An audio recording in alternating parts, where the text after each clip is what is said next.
environmental impact of the existing runway and the new proposed runway at Dublin Airport. Deputy Broughan. Thanks, Cathaoirleach. Minister, the strategic growth of Dublin Airport, of course, has been phenomenal, and it's a hugely important contributor to Ireland's economy, with making circa 6.9 billion, according to Intervista's study recently, and employing almost 16,000 people directly. And the number of passengers, of course, using the airport reached 25 million in 2015. In the first 5 months of 2016, these numbers have increased by 14% in a year-on-year comparison. Mr. Kevin Toland, the CEO of DAA, whom I met at his briefing last week in Buswell, stated that the development of the new North Runway will support around 1,200 extra jobs, and ultimately it will create another 30,000 jobs. Now, while this further growth and economic impact of Dublin Airport is strongly welcomed, it's imperative that we don't lose sight of the responsibilities of the DAA, Dublin Airport Authority, to the residents and localities surrounding the airport impacted by noise pollution, and of course to the environment itself. Over the years, I've made representations to DAA in relation to early takeoff, very early takeoff, high noise levels over Clonshock, Coolock and Artane, generally when the wind is coming from the east. Recently I've made a number of representations again to Chief Executive Toland and his staff on behalf of residents from the Uffington area, the Howth Peninsula and Sutton, due to their complaints about takeoffs from 4:55 a.m. And in the late 1980s, the 10-hour 28L runway was built without any planning conditions, no environmental impact study, no night flight restrictions, etc. And at the time, the St Margaret's Community Council battled against Éireann for appropriate insulation against noise pollution for the homes affected. The insulation scheme, which was implemented at the time, is apparently the one now being offered to those affected by the North Runway, without any review of whether it's still an appropriate level of insulation. And can you confirm this, Minister? What research has DAA carried out to show that this is a proper level of insulation? The new North Runway is not expected to have night flights, though the DAA are saying they're going to fight that planning permission or condition, meaning that the old 10 or 28L runway will have the night flights. My residents affected, whom I represent, they absolutely recognise, Minister, the importance of the growth of the airport, particularly in the light of Brexit, but they're simply asking to be treated fairly and with great consideration, the same treatment as those affected by the new North Runway, given that the international legislative environment was very different 25 years ago. Deputy Dáil. Corlin, Minister, I think that there are two issues here, both of them connected. The first is the old runway at Dublin Airport, where residents within the contours of the old runway are concerned about increased flights, emissions and traffic will compound the problems that they already experience. And as Deputy Broughan said, they do feel a little bit hard done by, maybe, that in the original runway wasn't subjected to the same planning conditions or environmental impact study requirements. So they're kind of worried that the mitigation measures that will be available to those coming within the contours of the new runway may be superior to the protection that they get or don't get, as the case may be. There's a second issue then, which I think is of critical importance, and that is the new runway itself. And we have to register that this application is being made now, almost 10 years after the permission was given, in a completely different type of world that we live in now. But even then, with sort of lesser criteria than we have now in terms of noise and environmental protection, the condition was put on that the DAA should not be imposing and loosening up on its restrictions in night flights. Now, anybody who went to the briefing last week and the briefings over, they are explicit in their intention to break that condition that was put on years ago when conditions were less stringent than they are now, and that is completely unacceptable to the local communities in the area. I think there is an enormous issue that the current proposal is to insulate homes that would experience noise levels of 63 decibels or above, but night noise levels of 40 to 55 decibels are known to have adverse health effects according to the World Health Organization. And it's a little bit annoying that the WHO changed its recommendation in terms of night noise maximums in 2009, 2 years after the planning permission was granted, at a level of 63 decibels. So we can't have that. With the knowledge that we know now, we can't ignore the health and safety impacts on residents in that community. So I suppose what we're asking, Minister, is what can you do to reassure us that all of those things will be considered? Minister. Thank you very much indeed, and I'd like to thank the two deputies for once again bringing this particular subject to my attention. I met the DAA last week on the same day as, in fact, they were doing the presentation of Brussels, and some of those points I put to them to take away. As the deputies will be aware, DAA has a statutory responsibility to manage, operate and develop Dublin Airport, including the provision of infrastructure necessary to meet existing and future demand, such as the North Runway project. DAA was granted planning permission in 2007 for a second parallel runway, and the necessary lands have been preserved for such a project since the 1960s. However, due to the downturn in the economy, the project was not progressed. Given the significant increase in passenger numbers at Dublin Airport in recent years, and the projected traffic growth in future years, it is clear that a second parallel runway is needed.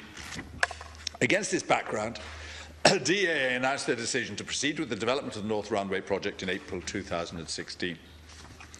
DAA expects construction to commence in early 2017, with the runway operational by 2020. The planning permission granted for the second parallel runway in 2007 had 31 conditions attached and is valid for 10 years. I should point out that planning matters are the responsibility of the relevant local authority, Fingal County Council in the case of Dublin Airport, or on board Planona as appropriate. Two of the conditions relating to noise operating restrictions are of particular concern to DAA, in that they would result, they say, in operations across the entire airport being restricted during the night, between 11 o'clock at night and 7 o'clock in the morning, to limit noise impacts on the surrounding area. The constraints are such that flights at the airport in the peak hour between 6 and 7 o'clock would actually have to be cut back by about a third. Over the last number of months, DAA has been examining the scope of a further EIS for the purpose of seeking a review of the operating restrictions foreseen for Dublin Airport under the existing planning permission for the North Runway. I understand that a public consultation has now commenced to explain why changes are being sought to the two planning conditions and to provide an opportunity for stakeholders to contribute to the content of and approach to be adopted in the EIS process. Regarding the issue of noise, EU Regulation 598/14 relating to the introduction of noise-related operating restrictions at EU airports entered into force last month. This regulation sets out the process to be followed when deciding on noise-related operating restrictions and involves consideration of all potential aircraft noise mitigation measures. The regulation provides for consultation with interested parties, including local residents living in the vicinity of the airport. The new noise regulation presents an opportunity to establish a modern, cohesive and measured approach to the management of noise at Irish airports, which is capable of delivering the best outcome for all stakeholders. With a view to ensuring the most effective implementation of the new noise regulation in Ireland, my department is currently working on the detailed technical arrangements to be set down in regulations that I intend to make in this regard as soon as possible. Finally, I met with senior officials of DAA last week to discuss a number of issues, one of which was the North Runway project. DAA advised that they are very conscious of balancing the national needs in delivering an essential piece of infrastructure while minimising impacts on local communities. In this regard, they briefed me on their engagement with residents on the project and outlined the various strands of work underway on the project, which include the discharging of pre-commencement planning conditions relating to noise mitigation measures, such as the voluntary insulation and house buyout scheme, which will be available to residents whose prices are most impacted. In addition, they spoke about the substantial public consultation and communications programme they have commenced, which will continue as the North Runway project develops. I'm just finishing. I understand that these information sessions will provide relevant and accessible information to stakeholders about the planning permission that has been granted, what will be built, when it will be built, how it will be built, and how any issues will be addressed. Okay. Thank you, Minister. Deputy Broughan, 1 minute for your supplementary, and Deputy Dáil, 1 minute for her supplementary. Thanks very much. Well, Minister, I think you referred to Regulation 598/14 and some new legislation you'll be bringing in. You said detailed technology arrangements and so on. Does the government intend, though, to introduce a general noise bill? The concern is, and we mentioned that at the DAA briefing, they talked about, obviously, residents talk about 69 decibel levels and so on, and the airport referred to just average levels. Secondly, about night flights, I mean, many of the biggest airports, Heathrow, Zurich, Frankfurt, have very severe restrictions on flights between 11:30 p.m. and 4:30 a.m. Current Heathrow is restricted, I think, to 16 a night. DAA literature talks about 65 night flights, but in the Roganstown consultation, they mentioned 100 flights a night, and we'll now have the second. So, what will the department's attitude be on that? And just thirdly, could I ask you about the Indicon report? You got the Indicon report, I think, last week.